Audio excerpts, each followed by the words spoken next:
그러니까 이게 주택 거래도 어느 정도 활성화하는 효과가 있긴 했거든요. 객체들이 단순히 그냥 네. 투자만 하는 것이 아니라 그 네. 지역에 대한 거래를 좀 어느 정도 숨통을 트는 역할도 했고, 그다음에 이제 그 전세나 뭐 이런 것들을 공급하는 역할도 했는데 네. 그것들도 조금 불리하게 됐다. 그렇죠. 뭐 왜냐하면 그분들이 내가 너무 힘들어서 사업이 너무 힘들어서 음. 매도를 하고 나는 이제 사업에 열심히 해야 되겠다라고 음. 하는 분들도 계시더라고요. 네. 근데 집을 못 팔아.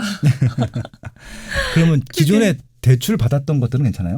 기존 받았던 거는 괜찮아요. 네. 또 반납하거나 그런 건 아니에요? 그런 건 없어요. 법인 대출은 이게 개인 받는 것처럼 35년 그렇게 그렇진 않죠. 3년이죠. 3년, 3년에 3년 후에 연장이 될지 어쩔지는 그때 가봐야 될 것 같은데. 연장이 안 될 가능성도 있는 거죠, 그럼.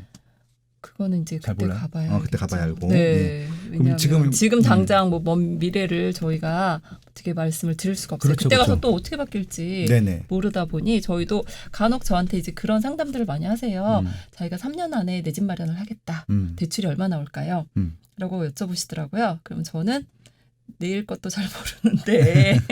그럼 당장 지금 이제 법인 투자를 하셔갖고 네. 3년 지난 분들이 지금 있을 거잖아요. 7월 1일부터 아직은 시작했으니까. 없으시더라고요. 아직 없어요? 네. 그럼 지금 되게 최근에 급등한 게 맞긴 하네요. 그렇죠. 최근에 네. 정말 많이들 사셨어요. 네. 그래서 그럼 그분들 지금 어떻게 하시나, 연장을 하시나 어떻게 궁금하기도 하네. 그러게요. 그럼 아까 그럼 또 개인 같은 경우는 네. 아파트가 아닌 경우는 규제가 좀 덜하다고 말씀하셨잖아요. 법인으로 오피스텔. 공화빌딩, 네, 오피스텔, 상가, 네, 맞아요. 땅. 네.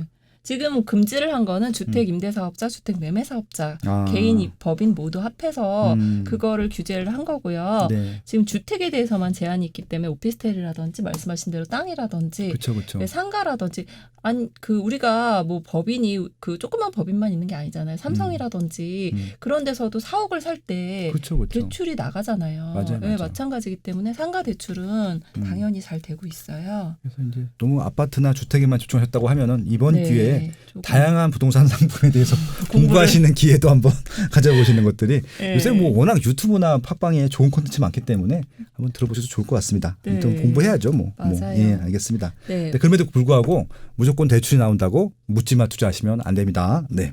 그럼요. 빚은요 자기가 감당할 수 있는 만큼 그럼요. 지시는 게 맞고요. 그 오피스텔이나 상가는 오피스텔은 그나마 주거용은 괜찮은데 상가 같은 경우에는 공실이 나게 되면 그 이자를 감당하기가 되게 힘드시거든요. 관리비, 이자 뭐 그렇죠. 엄청나죠. 네, 그래서 보통 그래서- 경매 많이 나오잖아요. 그리고 그래서 솔직히 그거는- 처리도 경매로 처리해버리고 막 던져버린다 그럴 때 경매로 이제. 그렇죠. 예, 네, 예. 맞아요. 저희가 그 공부는 좀 하셔야 될 것 같아요. 그렇죠, 그렇죠. 입지도 잘 보시고 하시면 좋을 것 같아요. 네, 오히려 이제 또 그쪽으로 집중하시는 또 시장이 열릴 수도 있기도 하겠네요. 네, 알겠습니다. 그리고 지금 법인 대출이 금지인 것처럼 네, 투기적 투기 과열지구 내에 15억 초과 아파트 대출이 금지잖아요. 그러니까 이게 그러니까 이제 15억 이하 같은 경우는 9억 원까지는 40%고 네. 9억 원 초과분만 20%잖아요. 20%. 근데 네. 15억이 넘게 되면은 뭐 이게 40% 20% 그거 아니에요? 아니고 아예 그냥 빵원이야? 안 나. 빵원. 네. 네, 맞아요. 빵원. 이상하잖아. 왜 9억 15억 구간은 좀 20% 해주고 또 이건 또 왜 안 해줘요? 예. 아니 그래서 예. 이게 정말 이게 좀 문제가 예. 뭐가 있냐면 그래서 10억 넘는 아파트들은 거래를 안 하고 다 증여를 하신다고 하더라고요. 대출도 안 나오는데 또 세금도 그렇고 그래서 그냥 아니, 그러니까 이게- 증여를 하겠다. 그래서 매물이 별로 없어요. 그러니까 15억 초과분만 대출 안 해주고 15억까지는 해줘야 되는 게 맞는 거 아니야? 그렇죠. 저도 그랬으면 좋겠어요. 예, 예. 네, 저희 예. 그 15억 아파트 넘는 거 왜냐하면 갈아타려고 하시는 수요들이 있거든요. 내가 지금 대출이 한 3억만 나오면 제가 갈아탈 수 있어요. 이렇게 얘기하시는 분들이 안 나오니까 못 하시더라고요. 그래서 지금 그 말씀대로 해주시면 정말 좋을 것 같아요. 저 그분도 2억만 좀 나왔으면 좋겠어요. 막 이러시거든요. 그러니까 15억 넘는 아파트가 싫은 거죠. 이분들은 그냥 없었으면 맞아요. 좋겠고 수요가 줄이고 싶은 것들이라서 아무튼 이런 지금 15억 이상에서는 대출이 아예 안 되니까. 아예 안 돼요. 네. 근데 뭐 이렇게 좀 뭐 제 1용권 금융 전문가씨한테 이런 얘기 좀 여쭤보면 그렇지만 네. P2P에서는 해주나요? 이게요, 그 대부잖아요. 사실 대부, P2P가 대부죠. 네. 대부인데 대부도 좀 큰 대부들은 정부 규제를 받아요. 그래서 못하겠다라고 하는 곳이 있고요. 네. 좀 영세한 대부들은 네. 뭐 그게 불법은 아니죠. 해주는 거죠. 아니죠. 불법은 물론 아니에요. 이자는 네. 좀 비싸겠지만. 네, 그렇죠. 이자 비싸요. 10% 전후 나오니까 그거라도 하겠다 하시는 분들도 있으세요. 그러니까 아까 말씀하신 대로 조금 뭐 3억 정도가 부족하다라고 맞아요. 하시는 분들 같은 경우는 뭐 그렇게라도 하시는 게 뭐 강요한 건 아닌데 네. 그런 생각들도 그냥 얼핏 그냥 들기도 하네요. 그냥 예. 비용이 아무튼 너무 많이 드는 거죠. 예. 아무튼 철저히 알아보시고 하십니다. 대출은 제 1금융권은 저희가 뭐 완벽하게 설명드릴 수 있는데 네. 그 시장은 저도 몰라요. 저도 전문가도 받아본 적도 없어갖고 그럴 수도 그런 그렇죠. 정말 별 생각을 다 합니다 지금 네. 하도 안 나오니까 예, 맞아요. 그렇습니다. 근데 예. 너무 불안하실 필요 없고요. 무주택자들은 그냥 서울 40% 나와요. 그렇죠. 네, 그리고 1주택자들도 처분 조건부로 40% 가능하세요. 아니, 너무 그러니까. 적어서 지금 40%라고 하니까 그냥 맞아요. 70% 받다가 40% 받으니까 저도 지금 살고 있는 집 대출을 70% 받았었거든요. 지금은 이제 뭐 집값이 올랐기 때문에 그쵸, 이제 40%로 줄어들었죠. 40%도 아니고 지금 2만 원 됐는데 아무튼 이제 맞아. 그러니까 저 같은 집 있는 사람도 상관이 없는데 지금 네. 집을 사셔야 되는 분들한테 이게 얼마나 암울해요. 그냥. 정말 네. 정말 슬퍼하시더라고요. 음. 네. 얼마 전에 음. 제가 그분한테 빠숑님 만나면 꼭 얘기해달라고 했는데 네네. 그분이 이제 그 전세 퇴거 자금을 받으셨어요 작년에 네네네. 저한테. 근데 예. 올해 음. 그 자기 그냥 생활 안정 자금으로 1억을 받고 싶다고. 네. 근데 엘스니까 충분히 한도가 나왔어요. 네. 그분 뭐 다 해봤자 뭐 3억밖에 안 되니까 음. 대출이. 그러면서 작년에 재작년에 사셨구나. 집 사셔서 네. 너무 다행이시죠 했더니 저요 빠숑님 방송 듣고 샀어요. 꼭 전해주세요 그랬거든요. 야 너무 네. 감사한 일이고요. 그러니까 네. 저는 이렇게 내 집 마련해서 행복해하시는 모습 보시면은 네. 너무 행복해요, 솔직히. 그렇죠. 그러니까 뭐 방송에서 네. 뭐 언급은 안 하지만 매일 감사 메일을 받아요. 그래서 왜냐하면 제가 워낙 많이 보시잖아요. 그렇죠. 다 해서 제 콘텐츠 보시는 분들이 네. 그냥 고정으로 24만 명이 보시더라고요. 뭐 네. 팟빵을 좀 더 보실 때도 많은데 맞아요. 그러니까 고정으로 보시는 분들, 제 블로그, 유튜브 네. 있으니까. 근데 이제 이런 얘기를 드리면요, 네. 빠쇼님 때문에 집 사서 행복해 그러면 이제 이것도 비판하고 싶으시면 쟤 때문에 가격이 올랐다. 투기 중에 또 이렇게 나오는 거예요. 그러니까 제가 뭐 엘스를 투자라고 했습니까? 그러니까 내 집 마련하시라고. 네, 그 말씀을 듣고 자기는 당연히 그 근처에 사셨대요. 집 근처에 직장도 가깝고. 그렇죠. 너무 좋죠. 네, 그래서 그때 그거 사셨다고 그러면서 그 공동명의 하셨더라고요. 남편분. 아이고 그럼 세제 혜택 받으실 거고. 남편분이 오셔가지고 이분이요 자기 부인분을 가리키면서 빠숑님 빠예요. 막 이러는 거예요. 아유 감사하네요. 네, 그래서 아무튼 근데 지금 또 그 엘스 같은 경우는 더 아쉬운 게 네. 그냥 토지 거래가 부여해서 지금 아예 거래가 없어요. 그래서 그러게요. 최근에 그 중개업자 아시는 분이 전해드려서 네. 봤더니 지금 3건 거래가 진행되고 있는데 구청에서 허가를 해줄지 모르겠다라고 좀 다 이게 애매한가 봐요. 실수요인데 네. 이게 아까 그런 좀 애매한 경우들이 있나 보더라고요. 그러니까 이제 그래서 이제 그거 가지고 이제 한번 네. 허가를 못 받은 사람이 하도 억울하니까 그분이 강남구에 살았었던 분이거든요. 네. 강남구청을 갔대요. 이게 말이 되느냐라고 했더니 그 강남구청 실무자도 뭐라고 말을 못하니 또 그쪽에서 그쵸. 했으니까 네, 그러니까 뭐 맞아요. 틀리다 말을 못하고 그냥 황당한 표정을 짓다. 그러니까 자기들도 이제 강남구에는 그런 사례가 없는데 송파구 같은 경우는 이제 그러니까 좀 아무튼 좀 되게 복잡한 상황이에요. 서로 지금 다들 그쵸. 속은 마음이 있는데 얘기를 못하는 말을 거야. 예, 못하죠. 공공인계 계신 분들도 지금 그런 상황입니다. 네. 네, 아무튼 그래서 그렇습니다. 네. 어쨌든 뭐 그 좋은 입지라든지 내가 살고 사는 지역 같은 경우는 잘 관심을 가지셔서 마련하시는 것도 좋을 것 같아요. 예, 그냥 네. 아유 아무튼 다시 한번 네. 축하드립니다. 네. 엘스는 뭐 너무 좋은 단지죠. 뭐. 예. 네. 방송 듣고 계셨고. 대대손손 아마 저 자녀분들한테 효도받으실 거예요. 아마. 예. 웃기다. 네. 하여간 그랬고요. 그래서 담보대출은 그냥 이번에는 뭐 이렇게 바뀐 게 없으니까 너무 네. 불안해하지 마시고 네. 그냥 거기에 맞게 그렇죠. 진행하시고 내 집 뭐 살던 데를 떠나는 게 쉽지 않더라고요. 그러니까 특히 어른들은 더 힘들고요. 그쵸. 그다음에 젊은 층들은 좀 왔다 갔다 네. 하는데 어른들은 근데 절대 안 젊은 가요. 층 중에서도 아이가 학교를 들어가기 시작하면 그럼 못 가요. 그쵸. 거의 그러니까. 12년 동안 고정이에요. 맞아요. 거기서 돌아야 돼. 네, 그때 시기에 맞춰서 잘 진행을 하시면 좋을 것 같아요. 그러니까 이게 못 가는 이유가 애들 때문에 그런 거잖아요. 그러니까 비싸도 살 수밖에 없는 게 네. 매물이 딱 900개 없는데 지금 들어갈 사람은 10명인데 매물이 3개입니다. 그러면은 3명 경매를 하는 거예요. 결국은 제일 돈을 많이 지불한 사람한테 그 집이 가는 거잖아요. 그쵸. 지금 서울이 그런 상황이거든요. 맞아요. 예, 간단한 논리인데 참 그렇습니다. 예. 네, 그렇습니다. 약간 그래가지고 요즘은 이제 전세도 살기가 힘든데 저희 이제 전세를 대출을 받게 되면 또 제재가 많으니까 이제 대출 받으신 분들은 집을 사실 때 3억 이상의 투가 지역은 사시면 안 된다는 거, 네, 그거 명심하시고 대출 받으시면 될 것 같고요. DSR 강화는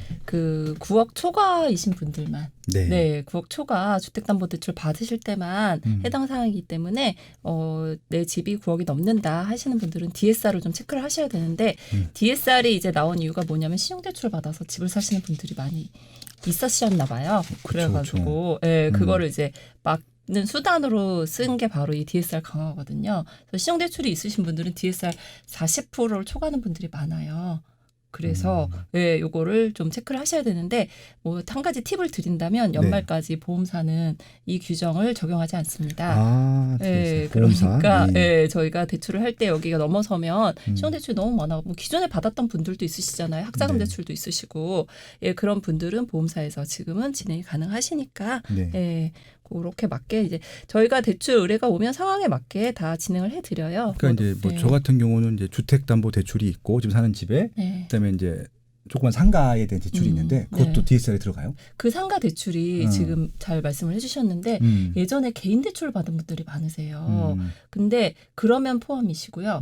사업자 대출로 받았으면 포함이 안 돼요. 아. 그래서 그거를 잘 체크를 하셔야 돼요. 제가 어제 대출을 하려고 했던 분도 예전에 경매로 살 때 상가를 거의 다 개인 대출로 막 진행을 많이 했어요. 그쵸. 90%씩 막 해드렸거든요. 그렇죠. 그게 지금 5억이라는 거예요. 그러면 현재 지금 본인 담보대출 안 나오겠죠. 그러니까는 그거를 꼭 확인을 해보시는데 그럼 제가 모르겠어요 이러신 분 많거든요. 내가 뭘로 받았는지 모르겠다. 그러면 사업자 등록증을 내고 대출을 하셨으면 그게 사업자 대출이시고요. 네. 내 주민등록증 내고 대출하셨으면 개인 대출이에요.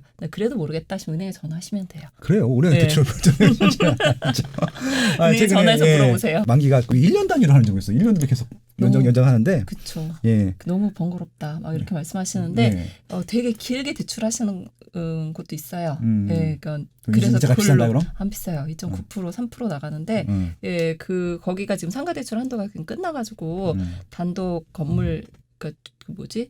토지 건물 이런 것만 주로 하거든요. 내년에 한도 나오면 그런 쪽으로 바꾸시는 것도 덜 번거로우실 거예요. 네, 대안을 하겠습니다.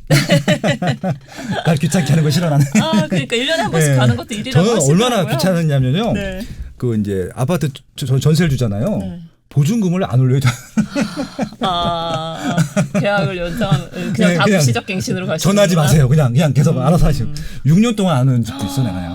세상에 착한 임대인. 그게 그러니까 맨날 그래서 중개업자분이 이렇게 착한 임대인님 그렇게 진짜 전화 와요. 그래서 이번에 또 이렇게 했다고 연장했다고 맨날 전화 문자. 부동산 입장에서는 별로 안 좋아하시겠네요. 네. 자꾸 바꾸고 막 이래요 그분들은. 아니 조금 뭐 이렇게 용돈 같은 거 드리니까 알아서 다 관리해 주시더라고요. 뭐, 네, 아무튼 네. 아무튼 DSR 같은 경우는 지금 한번 개인 하시고. 같은 경우는 네. 주택과 합산이 되지만 이게 사업자로 한 경우는 개인 합산이 안 되기 돼요. 때문에 네. 조금 여유가 생긴다. 그렇죠. 그거 그래서 굉장히 중요한 꿀팁이네요. 거예요. 예, 그래서 지금 이제 앞으로 내가 주택 외에 수익성 물건에 투자를 하고 싶다 이런 네. 분들이 많으시거든요. 네. 예, 그런 분들은 꼭 사업자 대출로 진행을 하세요. 그러니까 앞으로 이제 주택 갖고 이렇게 투자하기는 서울 수도권에서는 굉장히 어려울 것 같아요. 그러니까 이 기조가 바뀌지는 않을 것 같거든요. 이분들이 지금 뭐 시장을 보고 결정하는 것이 아니라 그냥 그러고 싶어서 그러는 것들이기 때문에 아마 이제 제가 이제 2010년도 그 전부터 이제 경매 공부도 많이 했고 그때가 그랬었어요. 네. 시장이 안 좋으니까 주택은 그때는 규제를 많이 해서 안 좋은 게 아니라 네. 주택 경기가 안 좋았어. 그렇죠. 그막 빚내서 집사라고 했었잖아요 그때. 그러니까 다 막 그때 토지 상가 그랬거든요. 그렇죠. 예. 네. 그러니까 이제 그런 시장이 또 올 것 같기도 해요. 뭐 주택 또 투자하는 것들이 주택으로 투자해서 돈 벌 그렇죠. 필요는 없는 거잖아요. 네, 맞아요. 그냥 네, 내가 살 집만 네. 소유하시고 네. 뭐 우리는 이제 다른 걸로 하시면 네. 되지 않을까요? 우리 토지, 뭐 상가, 뭐 이런 네. 뭐 오피스텔 이런 거 합시다. 제가 전문가 모실게요 이제. 아, 네. 대출은 알겠습니다. 제가 다 해드립니다. 예, 뭐 대출은 토지. 다 되시죠? 네, 그럼요. 경매도 하시죠? 아, 그럼요. 예, 다 하죠. 맞아. 제가 원래 레오님께서 부동산의 모든 대출이잖아요. 경매로 시작하셨어요. 맞아요. 경매 고수예요. 네. 네. 그러니까 본인이 제가 대출 잘 받으려고 전문가가 되신 거잖아요. 솔직히 말씀이 그런 거죠. 그렇죠. 경매는 원래 경매 꽃은 대출이에요. 그래 경매하는 거잖아요. 돈이 없으니까 그렇죠. 대출하는 거잖아요. 그렇죠. 경매하는 거잖아요. 예. 맞습니다. 네. 그래서 경매로 상가 같은 거 받으시면 대출 많이 나오고요. 오피스텔도 70% 정도는 다 나와요. 그렇죠, 그러니까 그렇죠. 예, 편안하게 그냥 대출하실 수 있으니까 네. 뭐 처분 조건 뭐 이런 것도 없어요. 네. 그러니까 얼마나 좋습니까? 그리고 이거 한번 표 보세요. 목동 하이페리온 오피스텔. 아유, 잘 나갔던. 지금도 제일 잘 나가고 있는. 지금 목동 하이페리온 오피스텔은요. 음. 저희가 아까 뭐라고 했어요? 15억 넘는 집은 대출 불가라고 했잖아요. 그렇죠. 얘는 아파트가 아니에요. 오피스텔이라서 오피스텔이죠. 10억 넘는 대출이잖아요. 주상복합 오피스텔이죠. 네. 똑같이 생겼다고 하더라고요. 저 그러면 아직 못 지금 가봤어요. 야 381. 그러니까 공구 전용 면적이 204면은 와 거의 한 60평대인데 그렇죠. 전용으로 60평대인데 네. 지금 일반 평균가가 19억이에요. 네. 근데 이것도 대출 담당인 얘기죠. 그렇죠. 근데 이제 대출 한도는 보통 하한가로 하긴 하지만 그럼 18억에 70%잖아요. 여보 이사 갑시다. 내가 네. 새 아파트는 돈이 없어서 대출은 안 나와서 못 사지만 네. 오피스텔은 나온답니다. 오피스텔은 나옵니다. 네, 그래서 어. 이거 근데 이제 물론 이제 DSR은 맞아야 돼요. 이거는 그래서 뭐 이제 소득이나 이런 거 좀 따라와야 되겠지만 어쨌든 네. 대출 한도가 열려 있다라는 거잖아요. 그렇죠, 그렇죠. 네. 아 그렇습니다. 네, 근데 아무튼 그래서 네. 그래서 이제는 좀 다른 곳으로 네. 눈을 돌리시고 근데 내 집 마련은 이게 본인들의 욕망이신 것 같아요. 그거는 안 하고는 안 된다 이렇게 말씀을 하시더라고요. 그러니까 그거는 제가 뭐 열려 있는 만큼은 대출을 해드릴 테니까. 그렇죠. 그러니까 이게 전세를 한 2번, 저도 이제 전세를 2번 돌고 내 집 마련 바로 갔는데, 네. 아우 그 스트레스도 받고 2년마다 이사를 가야 맞아요. 되는데 네. 이게 2년마다 딱딱 맞춰서 가는 게 아니라 1년 전부터 준비를 또 해야 되잖아요. 네, 맞아요. 그것도 너무 힘든데 저는 이제 내 집을 한 다음부터는 한 집에서 거의 막 7년, 10년 이렇게 살고 있거든요. 아, 그렇죠. 저도 음. 계속 오래 살고 있고요. 음. 그리고 저는 좋은 게 이제 수리를 할 수 있는 부분도 되게 좋더라고요. 그렇죠. 내 마음대로 해도 네, 되고. 그래서 그런 부분 때문에 아마 내 집 마련을 하려고 하시는 분들이 많은 것 같아요. 알겠습니다. 네. 일단 여기까지 팁을 드리고 잠깐 쉬었다가 2부에서 네. 좀 더 구체적인 팁까지 한번 들어가 보도록 하겠습니다. 알겠습니다. 예, 감사합니다. 네. 네.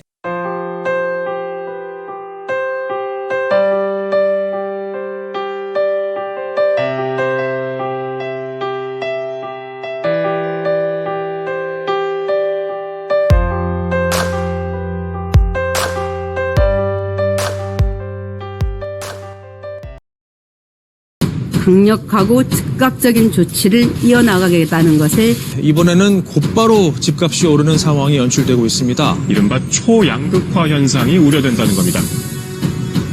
초강력 규제와 부동산의 양극화 시대, 사야 할 부동산은 더 명확해지고 있다. 부동산 매매의 입지 선정과 돈 버는 핵심 입지 20곳을 완벽 분석한 이제부터는 오를 곳만 오른다. 인터넷 교보문고에서 이제부터는 오를 곳만 오른다를 검색하세요.